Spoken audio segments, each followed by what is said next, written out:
Hi ಎಲ್ಲರಿಗೂ ನಮಸ್ಕಾರ. ಎಲ್ಲರೂ ಹೇಗಿದ್ದೀರಾ? ಚೆಂದ ಇದ್ದೀರಾ ಅಂದ್ಕೊಳ್ತೀನಿ. ನಿಮಗೆಲ್ಲ ಕಬ್ಬಳಮ್ಮ ಕಿಚನ್ ಚಾನಲ್ಗೆ ಸ್ವಾಗತ.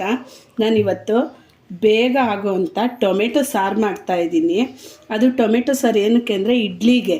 ನಿಮಗೆ ರುಬ್ಬಿ ಮಾಡಬೇಕು, ಅದು ಎಲ್ಲ ತುಂಬ ಸಾಮಾನು ಬೇಕು, ಅದೆಲ್ಲ ಏನೂ ಇಲ್ಲ.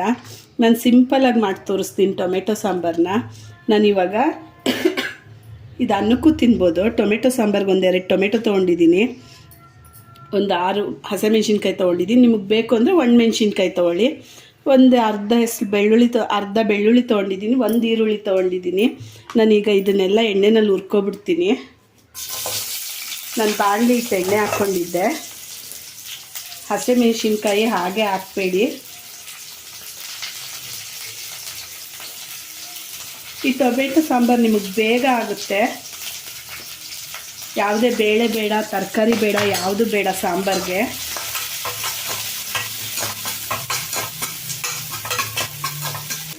ಈಗ ಇಲ್ಲಿ ಈರುಳ್ಳಿ, ಹಸಿಮೆಣ್ಸಿನ್ಕಾಯಿ, ಬೆಳ್ಳುಳ್ಳಿ ಫ್ರೈ ಆಗಿದೆ. ಟೊಮೆಟೊ ಹಾಕ್ಕೊಳ್ತಾ ಇದ್ದೀನಿ. ದಯವಿಟ್ಟು ನನ್ನ ವಿಡಿಯೋ ನೋಡೋರಿದೆ ಮೊದಲಾದರೆ ಸಬ್ಸ್ಕ್ರೈಬ್ ಮಾಡ್ಕೊಂಡು ನೋಡಿ, ಅಲ್ಲೇ ಇರೋ ಬೆಲ್ ಐಕನ್ನ ಒತ್ತಿ.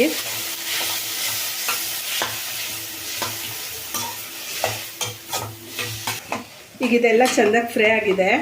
ನಾನು ಇದನ್ನು ಸ್ವಲ್ಪ ಕೊತ್ತಂಬರಿ ಹಾಕ್ಕೊಂಡು ರುಬ್ಕೊಂಡು ಬರ್ತೀನಿ. ಅದಕ್ಕೆ ಮುಂಚೆ ಸ್ವಲ್ಪ ಆರಕ್ಕೆ ಬಿಟ್ಬಿಡ್ತೀನಿ.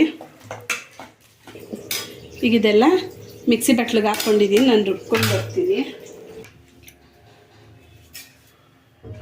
ಈಗ ನಾನು ಇದು ರುಬ್ಕೊಂಡು ಬಂದಿದ್ದೀನಿ. ಒಗ್ಗರಣೆ ಹಾಕ್ಕೊಳ್ತೀನಿ. ನಾನು ಅದೇ ಬಾಣಲಿ ಇಟ್ಟಿದ್ದೀನಿ, ಎಣ್ಣೆ ಹಾಕಿದ್ದೀನಿ. ಅದಕ್ಕೆ ಸಾಸಿವೆ,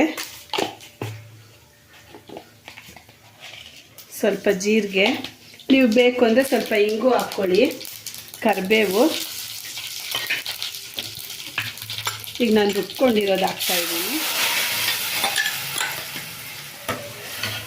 10 ನಿಮಿಷಕ್ಕೆ ಈ ಸಾಂಬಾರು ರೆಡಿಯಾಗೋಗುತ್ತೆ ನಿಮಗೆ. ನೀವು ಇದರಲ್ಲಿ ಅನ್ನ ಬೇಕಾದ್ರೂ ತಿನ್ಬೋದು, ಇಡ್ಲಿ ಬೇಕಾದ್ರೂ ತಿನ್ಬೋದು. ಈಗ ಇದಕ್ಕೆ ರುಚಿಗೆ ತಕ್ಕಷ್ಟು ಉಪ್ಪು ಹಾಕ್ತಾಯಿದ್ದೀನಿ. ಈಗ ಇದು ಕುದಿಯೋಕ್ಕೆ ಬಿಟ್ಬಿಡೋಣ, ಕುದೀಲಿ. ಈಗ ಇಲ್ಲಿ ಸಾಂಬಾರು ಕುದೀತಾ ಇದೆ. ನಾನು ರುಚಿ ನೋಡ್ತೀನಿ ಸ್ವಲ್ಪ.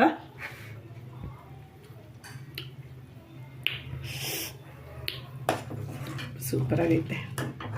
ಈಗ ಇಲ್ಲಿ ಕುದೀತಿದೆ, ನಾನು ಆಫ್ ಮಾಡಿಬಿಡ್ತೀನಿ.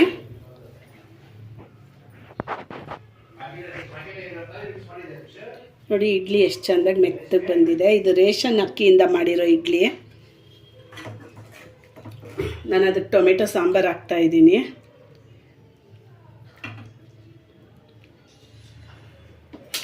ಬಿಸಿ ಬಿಸಿ ಇಡ್ಲಿ, ಬಿಸಿ ಬಿಸಿ ಸಾಂಬಾರು. ನೀವು ಹಾಕಿದ ತಕ್ಷಣ ಎಷ್ಟು ಬೇಗ ಇಡ್ಲಿಗೆ ಹೀರ್ಕೊಳ್ಳುತ್ತೆ ನೋಡಿ ಸಾಂಬಾರು.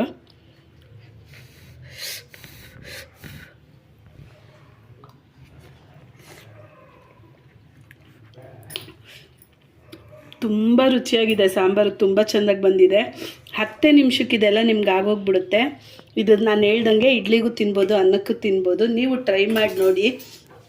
ಜಾಸ್ತಿ ಕೆಲಸ ಇಲ್ಲ, ಏನೂ ಇಲ್ಲ ನಿಮ್ಗೆ ಅರ್ಜೆಂಟಾಗಿ ಆಗುತ್ತೆ. ಆಫೀಸ್ಗೆ ಹೋಗೋರು, ಈಗ ಕಲಿತಾ ಇರೋರಿಗೆ ಇದೆಲ್ಲ ತುಂಬ ಯೂಸ್ ಆಗುತ್ತೆ. ನೀವು ಮಾಡಿ ನೋಡಿ. ಎಲ್ಲರೂ ನನ್ನ ವಿಡಿಯೋ ದಯವಿಟ್ಟು ನೋಡಿ. ನಂದು 300 ಸಬ್ಸ್ಕ್ರೈಬ್ ಆಗಿದೆ. ನನಗೆ ತುಂಬ ಖುಷಿ ಆಗ್ತಾಯಿದೆ. ನನಗೆ ಸಪೋರ್ಟ್ ಮಾಡಿರೋರು ಎಲ್ಲರಿಗೂ ಧನ್ಯವಾದಗಳು. ದೇವರೆಲ್ಲರನ್ನೂ ಚೆನ್ನಾಗಿಟ್ಟಿರಲಿ ಅಂತ ಬೇಡ್ಕೊಳ್ತೀನಿ. ನನ್ನ ವಿಡಿಯೋ ನೋಡೋರೆಲ್ಲ ದಯವಿಟ್ಟು ಸಬ್ಸ್ಕ್ರೈಬ್ ಮಾಡ್ಕೊಂಡು ನೋಡಿ, ಅಲ್ಲೇ ಇರೋ ಬೆಲ್ ಐಕನ್ನ ಒತ್ತಿ. ದೇವರೆಲ್ಲರಿಗೂ ಆಯುರ ಆರೋಗ್ಯ ಕೊಟ್ಟು ಆಯಸ್ಸು ಕೊಡಲಿ. ಧನ್ಯವಾದಗಳು.